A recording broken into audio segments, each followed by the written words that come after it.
Assalamualaikum warahmatullahi wabarakatuh. Kembali lagi bersama saya Muhammad Alif Baihaqi dari kelompok 5. Baik, di sini kita sudah masuk ke tutorial 15. Nah, pada tutorial 15 ini kita akan membahas mengenai light map. Light map ini merupakan teknik pencahayaan di mana informasi cahaya tidak dihitung secara real time pada setiap frame, tetapi sudah dihitung sebelumnya dan disimpan dalam sebuah tekstur yang disebut light map. Nah, light map ini kemudian digabungkan dengan tekstur utama objek sehingga permukaan objek terlihat memiliki efek pencahayaan seperti bayangan dan pencahayaan tidak langsung. Nah, teknik ini tuh sering digunakan dalam game dan aplikasi grafika real time karena dapat menghasilkan pencahayaan yang realistis tanpa membebani proses rendering secara berlebihan. Untuk struktur foldernya hampir sama seperti video-video sebelumnya, yang membedakannya itu hanya di bagian shader dan juga isi dari tutorial 15.cpp ini. Yang pertama ada di sini ada tutorial.15.cpp. Nah, isinya itu terdapat program utama yang menjalankan aplikasi OpenGL. Program ini tuh melakukan beberapa proses penting seperti inisialisasi Windows OpenGL menggunakan glfw, memuat shader yang digunakan untuk rendering, memuat tekstur utama objek, memuat tekstur light map, dan juga yang terakhir merender objek 3D ke layar. Pada tutorial ini, objek akan menggunakan dua tekstur sekaligus, yaitu tekstur utama untuk warna objek dan light map untuk menyimpan informasi pencahayaan. Ketika objek dirender, kedua tekstur tersebut akan digabungkan oleh shader sehingga objek terlihat memiliki efek pencahayaan yang lebih realistis. Selanjutnya kita masuk ke transform vertex shader. Nah, vertex shader ini berfungsi untuk memproses setiap vertex dari objek 3D sebelum dirender.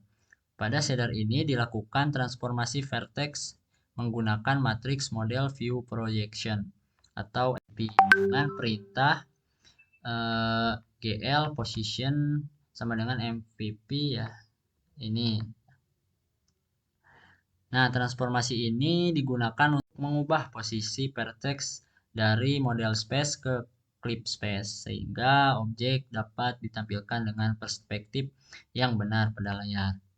Selain itu, shader ini juga meneruskan koordinat UV ke fragmen shader melakukan variabel UV sehingga tekstur dapat dipetakan dengan benar pada permukaan objek.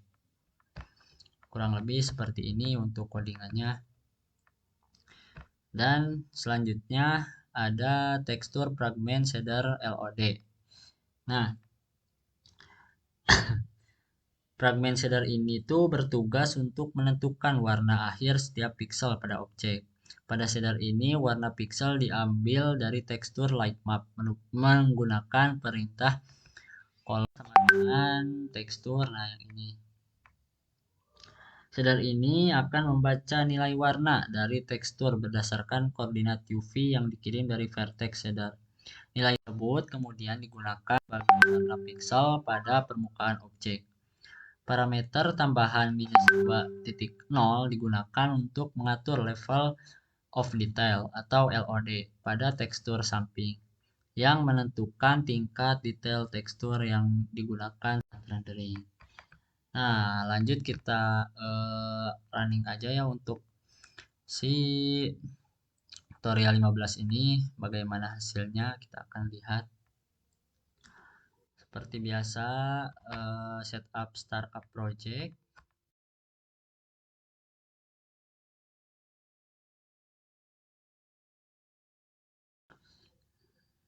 Nah, ketika program dijalankan, objek 3D akan ditampilkan menggunakan tekstur utama yang berisi warna dasar objek. Selain itu, objek juga menggunakan light map, yaitu tekstur tambahan yang menyimpan informasi pencahayaan. Tekstur ini membuat permukaan objek terlihat memiliki efek bayangan dan pencahayaan yang lebih realistis, karena pencahayaan sudah disimpan dalam tekstur. Proses rendering menjadi lebih ringan dibandingkan menghitung pencahayaan secara real time. Nah, teknik light map ini sering digunakan dalam pengembangan game 3D dan aplikasi grafika real time untuk menghasilkan pencahayaan yang lebih realistis dengan performa yang lebih efisien. Mungkin cukup sekian untuk tutorial yang ke-15 ini. Terima kasih yang sudah menonton dari awal video sampai akhir. Wassalamualaikum warahmatullahi wabarakatuh.